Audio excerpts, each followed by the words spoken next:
Yep. And you don't want to give a playmaker like Bjergsen an assassin champion. So we'll have to see what gets banned out following these ones. Interesting. So Malphite being taken away, Fiddlesticks removed from Deficio, Shen also banned out, Zed taken away, didn't want to see that Ninja from Bjergsen. Let's see what NIP's last ban is. We're pretty sure we know what EG's first pick will be, but we'll see. Kassadin has been taken away, so they didn't want Froggen running that one. Thresh or Elise are both open. If they want to go Zac, that's for Wicked. They've locked that one in. And I wonder if they've maybe left Thresh, because Deficio does tend towards the Nami. So it's kind of saying, well, if they lock in the Nami or the dual lane for NIP, we can basically safely secure our support pick. Bam, straight away. Jarvan and Vayne. Vayne mechanics all over again. Freeze this time while we're running it. Of course, Freeze's Draven was impacted quite heavily in the last patch, and he's had to be looking for a new AD carry. Vayne is one that pretty much all of American career have settled on right now. Yeah, it's also quite interesting because in EU, we tend to have picked up Vayne a little more on average than NA. And NA sort of tended towards Twitch for a little while. That was sort of their pick or their flavor of the month. Now, I want to talk about Aatrox for a quick second because Wicked has been spamming Aatrox. So if that gets locked in, it's going to be a Zac jungle, and it's going to be Wicked playing Aatrox in the top lane. We had a brief chat. He said he played about 70 or 80 games of Aatrox in this last week. This is why we were quite surprised that it wasn't banned out. He told us just before we came on air, and we were like, okay, you really want to play that champion, don't you? So we'll see how that works out. Sona coming out from Krepo. I don't remember the last time I saw Krepo playing Sona. It is a very, very long time, but I really like the pickup. And the reason it's good, you've got multiple knockups from Zac, from Aatrox, that'll throw people into the air. If you can knock up 2 or 3 targets and then crescendo them, it's just guaranteed complete lockdown. So immediately you can bounce on them with Aatrox as well. That's it. You've already got all of this knockdown, this CC, this utility that's really going to work out well for them. And there's an annoying champion straight away, though. Yorick being locked in. That's going to be the top lane. So Yorick versus an Aatrox. God knows how that one's going to work out, but Thresh has been picked up by Deficio. So the Yorick on the other side, it is to do with the hyper carry of Vayne. You just get the Omen of Death down and it works well. I also want to touch on the fact that Jarvan's Cataclysm is basically going to be negated by everyone except Sona. They all have ways to get in and out of that pit. So there's going to be a lot of pressure on Maluna to get knockups with his EQ combo than his impact of his Cataclysm in these fights. And I definitely think that at the moment, I'm preferring Evil Genius's roster. Well, it's good to see we do the research. And everybody at home, there is the Ahri pick. We said it was going to be a contested pick between the 2 AP mid laners, or the hyper mid laners, I guess you could call them in this game, because Ahri has been picked for Froggen. So my thinking, if I were a Bjergsen right now, would be maybe pick something that's also got some hyper carry damage. If you wanted to go for a Rise, the Omen of Death would have been very good in that situation. Instead, they've gone for a very CLG NA-esque composition. This is protect the freeze, as it were, because you're just going to come on attack, come on protect, put Omen of Death down. The damage is almost all going to come from Vayne after the burst is done from Orianna, because the rest of it's basically utility. So everybody else is trying to copy Career. NOP is saying, we're going to copy CLG. Pretty much. Why not? Pretty much. Why not? I think the early game is so important for NIP here right now, because if they fall behind, there are so many damage threats from EG. Aatrox, Zac, Ahri, Caitlyn can clean up fights. On the other side, it's a lot more difficult for a Jarvan, a Yorick, and Orianna without ability power to clean up fights. Well, you know, after Doublelift called all of Europe trash, maybe NOP are thinking, this guy speaks with some serious authority. We should copy what they do. I'm not going to put words in their mouths, but I tell you what, you can go on the record for that one. But it's a composition that we're seeing from EG that is unique. This is new for us. We haven't seen them running Aatrox in the past. It's really been Darian that's been trying to make it work in the top lane.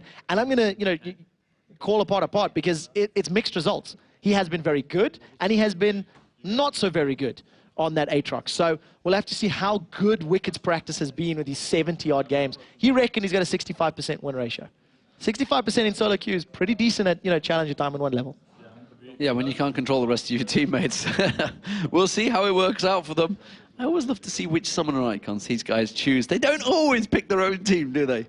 No, not at the minute. Deficio is actually rocking the Velocity Esports while Bjergsen's going TSM. We're talking about the backbone of NIP, and the backbone's not rocking the NIP logos. The backbone's not rocking letting the logos. side down. All the new kids have got the badges on the shirts. Sorry, Heaton. They have the shirts on, don't worry. You can see them on your screens there.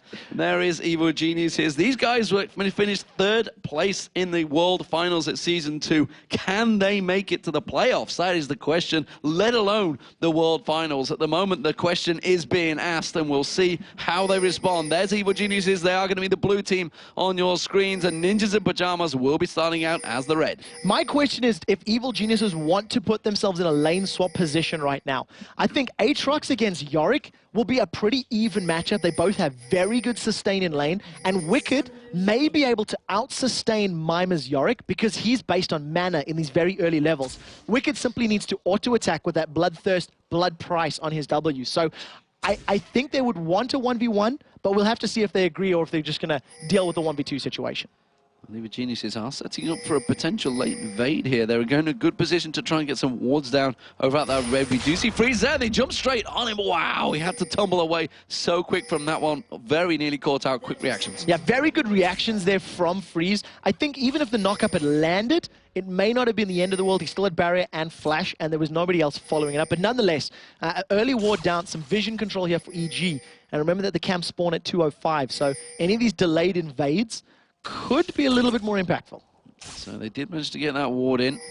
I tell a lie, is there a ward in the bush? It is on the right-hand side. It is on the right-hand side. I can't quite see it. There it is. Freeze stood right on top of it. So they do know. I think he's busy dancing. Was placed there. He is having some sweet, sweet fun with that ward bucket at the moment, though. Well, we saw already what he's leveled up.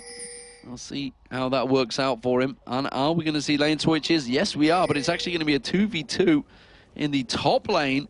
And that means that Wicked will be heading down to that bottom very late, getting to lanes as well. Yeah, we'll have to see how this matches up. I am happy to see the 1v1 matchup. I think Wicked's going to be confident and comfortable with it. It's what he's been doing in solo queue. But we do see those Deficio and Freeze, they basically want to harass Evil Geniuses. Thought about going to annoy Snoopy and decided against it at the end of the day. But he did force Crepo to put a ward down, so that was a ward effectively used, wasted, I don't know what, but it did force him away from that one. Maluno picks up the red buff, he starts off there, and he's going to head down towards that blue buff of his own. Ping goes on them from Evil Geniuses, so they know exactly where they are. Crepo thought about picking up the CS. He could have picked up that one CS there.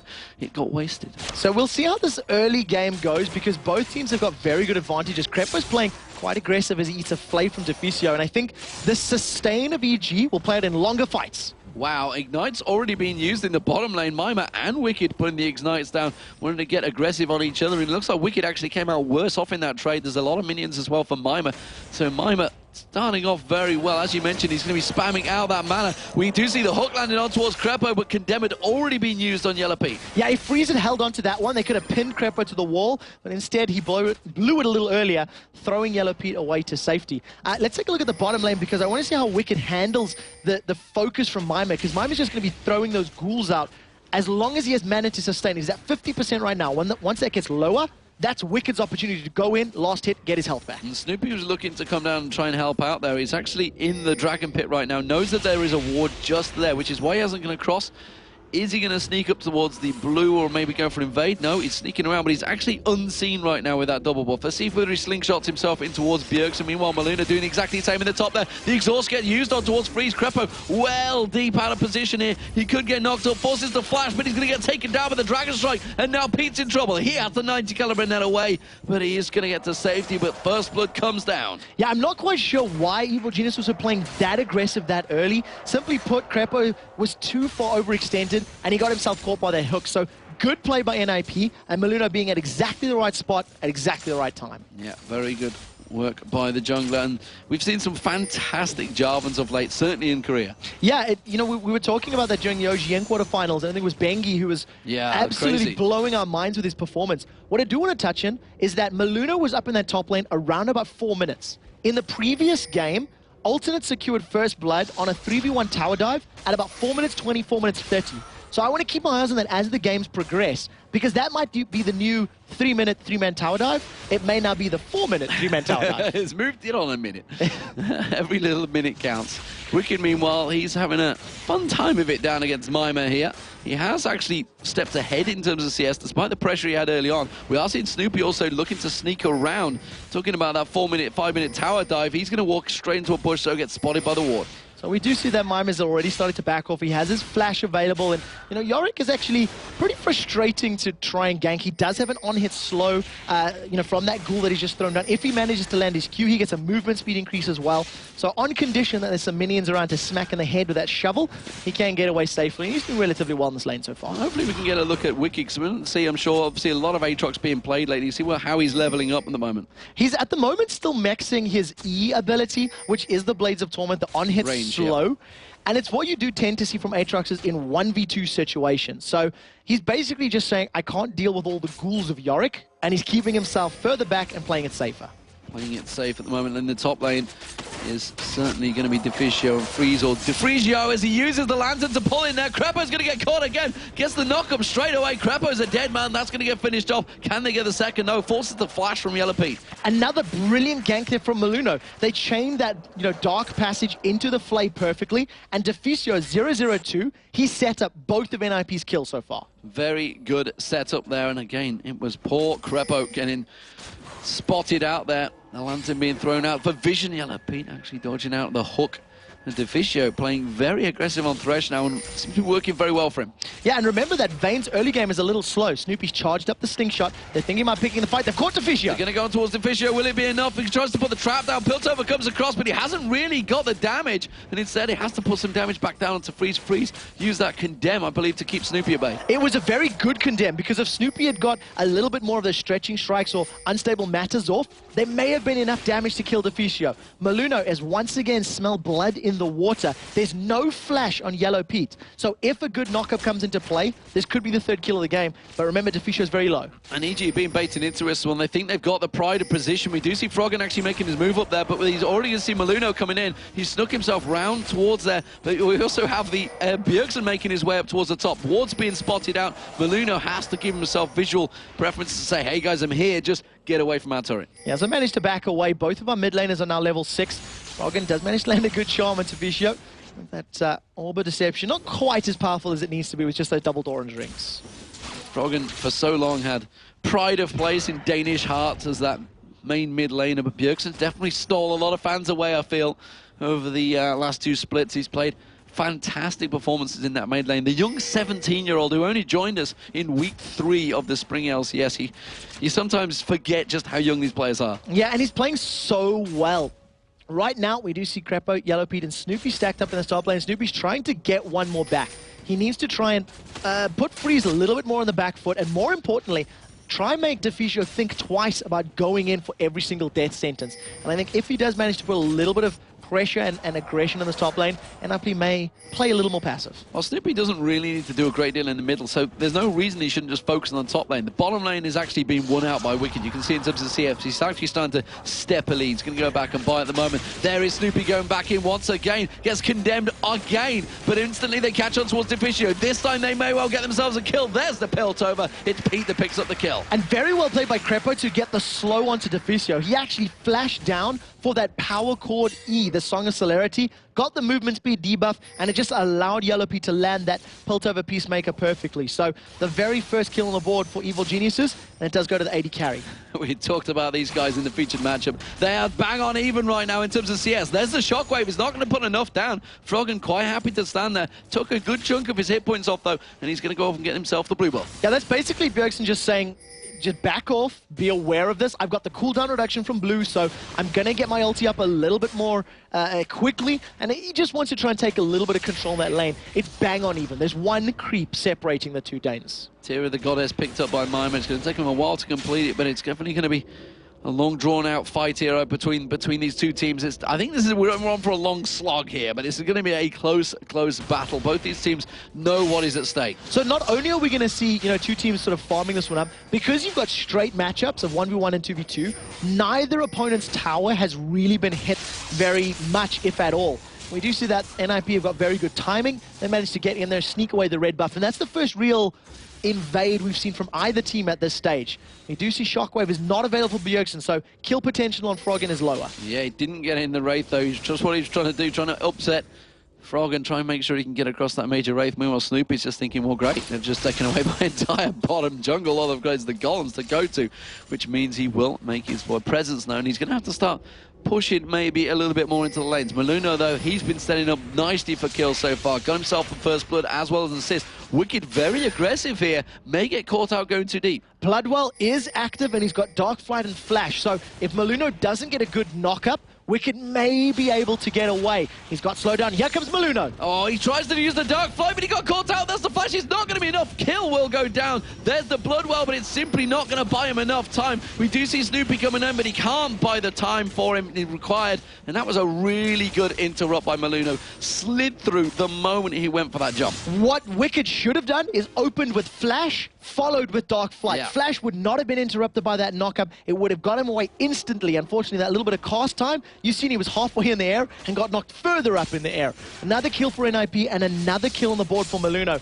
It's the power of Jarvan in these early games. His knock-up is a little more effective than that of Zac, who really needs his ulti to be as effective.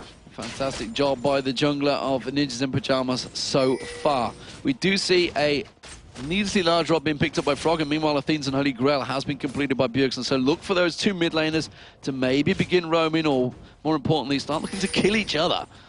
Yeah, especially once they've got more of the burst potential. It just comes down to who gets caught. You know, if Bjergsen manages to land a good shockwave on Froggen, he does have a bit more ability power to maybe burst him down. And Froggen, it's all about that charm. We do see Froggen a little bit overextended. If the ball comes out, he'll just Spirit Wash away. So Bjergsen, realizing that, decides not to throw the ball out. Yeah, they tried to collapse in towards him before he got back. Instead, he will throw the ball towards him. Froggen sidesteps it. A little bit of mechanics being used there. Wipes out the minion wave, and Froggen now heading actually down south. Just trying to keep Bjergsen guessing, keeping Bjergsen actually in the lane and forcing him to have to farm out here. Hasn't got any boots up the moment, which is why Froggen has that mobility advantage over Bjergsen so far. Yeah, and Bjergsen is maxing his W, the command dissonance, so he's really going for that wave clear and that sort of CC slow in the lane. It hasn't necessarily hurt him thus far, but it's just been a farming lane as far as that 1v1 is middle. They've poked a little bit back and forth.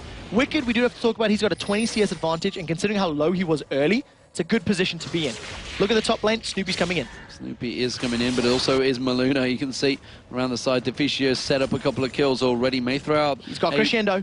Will it be a blind death sentence, or is it going to be a blind face check? And that's going to be Crescendo straight away. No chance there for Deficio. Yeah, and Crepo and Yellow Pete had actually been sitting in that bush for a good 30 or 40 seconds. They had a pink ward down. They knew that NIP didn't know they were there. They played it patiently. They secured themselves a kill. Well played, EG.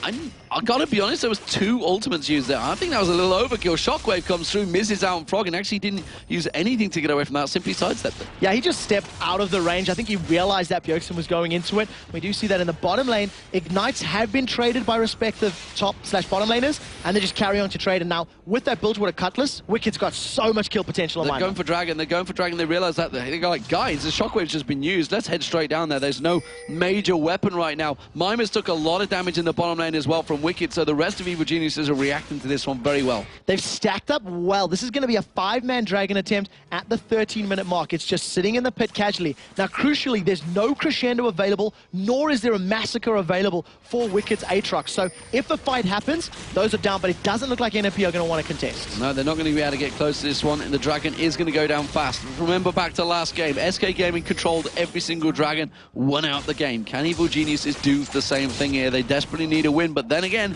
so does NIP, and at the moment, it is close between them. Have they given up this top tower, or certainly a lot of damage on towards it? Remember, they are slightly stronger, but we're past the 8-minute mark now, so they're going to be back to normal. The thing that NIP are going to be looking for right now is to get Vayne to a very powerful position as quickly as possible. He's already got a 30 CS advantage over Yellow Pete, and we talked in the team in Champ Select how the composition of NIP is based around the damage Vayne can deal in team fights with the protection of Orianna and the Omen of Death from Yorick. So the pressure is on Freeze the longer this game goes, because he's doing well now, but he needs to make it stick once the first team fight happens.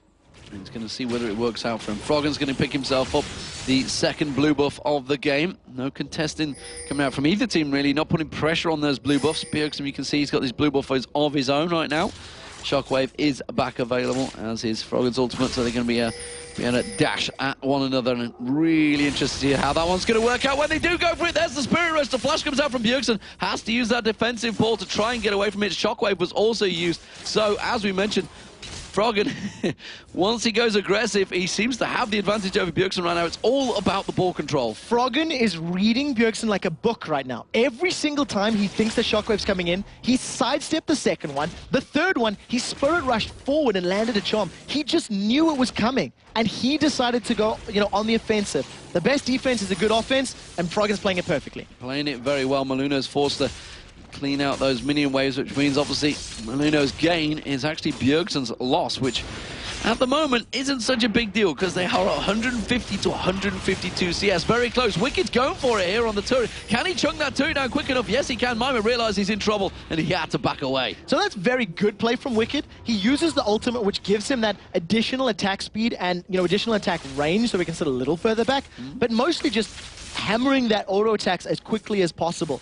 With his Blade of the Ruined King already completed and now the ability to roam, we may see EG playing a little bit more of a skirmish game, using the power and the mobility of Zac and Ari to combo the mobility of Aatrox setting up kills. He's got himself a 33 CS advantage built up, took the turret down, did of course get killed out in that gank from Maluno, but he's built himself a 700 gold advantage now over Mima, and he is heading in towards his top lane along with Snoopy. Freeze goes aggressive, he tries to get the Condemn out down towards Crepo, uses that crescendo, slows him down, and in comes the backup support, straight away, they get one down. Maluno tries the Dragon Strike away from this one, Wicked doesn't catch on towards him, forces the flash away, and just like that, NIP thought they got a great gank setup, but EG were already in position. What a brilliant crescendo from Crepo. He locked up both Jarvan and Thresh in that particular setup. They couldn't do anything. They were delayed getting the Cataclysm down, and it just allowed Yellow P to hammer away on Freeze in the bottom lane. This is going to give EG the second tower of the game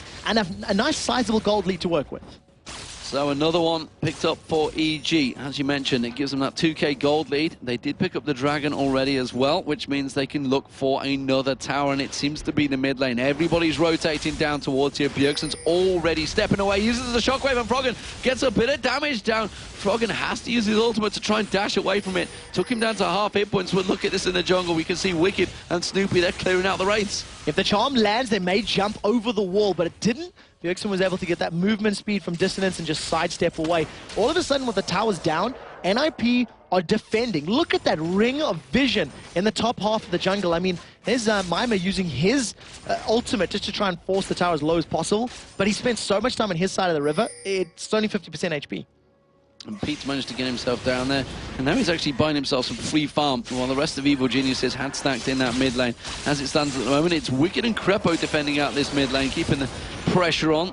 Wicked, he said he was really happy with Aatrox. It's one of the champions that took a few teams a while to get going. 3.10 seems to be certainly one of those favors, and when Wicked finds a champion he enjoys, he generally plays it very well. The thing that I like about the pick is the Aatrox pick came in after the Zac had already been insta-locked, and the Jarvan had been locked in. So there was the mind game of, right, oh, well, that's Wicked Zac. That was my first thought. I think that was everyone's first thought. And once Jarvan got locked in, he can jump out or into the Cataclysm. We do see that the mid tower is now dropped. That's 3, and he's just going to use Darkflight to get to safety. Wicked is using all of that free attack speed on Massacre to shred towers instantly. Plowing down another turret. That's 3-0 in turrets right now for Evil Geniuses, winning out the lane phase in strong fashion in terms of taking turrets down, and that's actually going to really put the pressure on NIP. I would dare say that right now, if Aatrox and Vayne were to have a head-to-head, Wicked and Freeze, I think if Wicked could get a knock-up onto Freeze and avoid being stunned, I reckon he could win the duel. I think with the Massacre ultimate, the attack speed he gets, Blade of the Ruined King damage, plus the lifesteal he gets from his Bloodthirst and Blood Price, I actually think Vayne is not strong enough to beat him yet. We'll have to see if that actually works out, but I do feel like Wicked is in a very, very good position right now. With that giant belt on him, he's going to start stacking out the hit points and armor. We'll see whether Wardens maybe comes out there. Shockwave used on Wicked. He is going to be able to jump straight away from this one. This time, Maluno wasn't able to get that combo going and knock him in the air. We do see that EG trying to make plays, but realizing now that all the outer towers are down, the next objective is Dragon. You can see it's respawning in about 10 seconds time. NIP are well aware of that, and they're positioning themselves to either contest or actually take it themselves. This is going to be a big fight. Everybody's ultimate is up, and it depends who gets caught. Well, the shockwave was just used. Of course, that won't be available, which is certainly a key. The key that EG spotted, and the last time they came in to get the Dragon, and already NIP stepping away from this one. The rest of Evil Geniuses move in. It's going to be Snoopy and Wicked probably going to tank this one out. They did put the ping ward down. They haven't leashed out the Dragon yet. The hook on towards Pete. Is it going to be enough? The ball comes in. That's a lot of damage on Pete. That's going to certainly make them think twice. Yeah, now that's going to be enough to make EG back away completely. If a Crescendo and a Let's Bounce doesn't catch 3 or 4 members, Yellow Pete's going to be able to just get focused and drop down. He's trying to sustain off the Wraith Camp with that Bloodthirster, and I think Deficio, after he landed the hook, maybe should have even gone in. Well, EG actually trying to take advantage, positional advantage, and put the damage down on towards that turret. Wicked, remember, once he pops that ultimate, the Massacre, he does a hell of a lot of damage. Here comes Froggen, though. Let's Bounce does catch on 2 members. Crescendo. Crescendo on towards Freeze. Is it going to be enough? Manages to take the Dark Passage to get away. Maluno goes down, gets on towards Mima. Shockwave pulls in Crepo and Snoopy, but it's not enough. That's going to be Mima going down. And now Mima's Ghost, that's going to get taked out, no problem at all. Even Geniuses, they're 2 for 0, and they have control, and they're going for Dragon. NIP were not committed to that attack. They were split up in 2 or 3 different avenues going into the mid lane. They got caught out because they went from different angles, and very, very importantly, once again, Crepo locks up the priority target with Crescendo. Once Freeze was forced low, he needed to run away. Now NIP are still going to try to contest, and the Dragon's low. Ooh, that got very close, but there's the smite from Snoopy.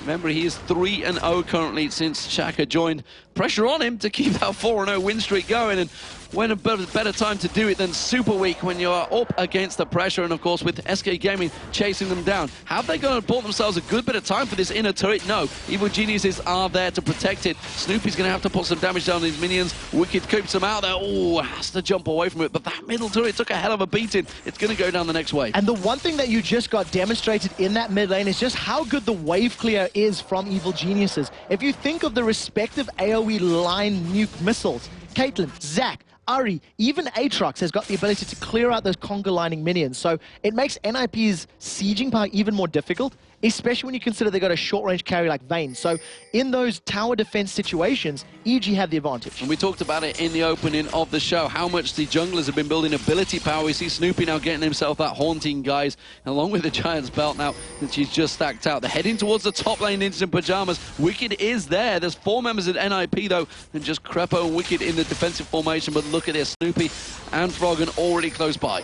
We'll have to see who is going to be the initiating power here. Snoopy can obviously jump in with Let's Bounce, and you see that NIP, their initiating potential is that ball delivery system of Jarvan going in with an Orianna ball, or alternatively, just running at them with a Vayne and a Yorick. And it's very easy to deal with if you're EG. You can jump to safety, you can crescendo them, you can flash away. So it makes NIP's team fight starting power significantly weaker. There's a big, big gold differential already building up in favor of Evil Geniuses right now. The fact that they are 3-1 up in turrets, the fact they are 5-3 up in kills, really doesn't actually count towards. They are nearly 5,000 gold ahead right now. They're just doing very well in every metric, you know, as it stands. They're catching every single objective. You can see there's a decent farm lead as far as the top lane is concerned, 40-odd CS, and I think the kills being in their favor also helps out. But at the moment, if NIP get one good pick or one good shockwave onto the likes of Ari and Sona and Caitlyn, it could be a team fight win for them, but it means that the pressure's on NIP to make everything land. Yeah, and actually looking across the gold, you can see Froggen with 1,000 gold advantage over his mid laner Bjergsen, and Yellow Pete's got 1,000 gold advantage over Freeze. These are the carriers. These are the important ones. Wicked also effectively a carry in this game, I feel, a 1,000 gold advantage over Mima. Big differences here, but look at Froggen setting up, ready and waiting to pose on Freeze. If Freeze goes in towards these golems, he's going to go for it, but Maluno's there to try and help out. Charm gets managed to land, Death by Grasp thrown out, but it wasn't enough. Freeze had to tumble away, and Maluno's presence forced him off. Yeah, Maluno single-handedly saved Freeze's life. If the rest of those Spirit Rushes had been used, that would have been a dead Freeze with additional damage from the DFG. So well played by Maluno, or at least maybe lucky being in the right area at the right time. And as it stands, NIP, they have to find a window. NIP have to find an objective to fight over and take, because they're simply falling further and further behind against a team that already has you know, a positional and a compositional advantage over you. The mid tower is the focus. NOP making good use of their advantages here because they know that Froggen is way up in that top lane, but there's going to be Snoopy. Let's Bounce comes in. They're coming diving in across the side there. Cataclysm not going to lock up Wicked, and he's already putting a hell of a lot of damage down. Great shockwave, but the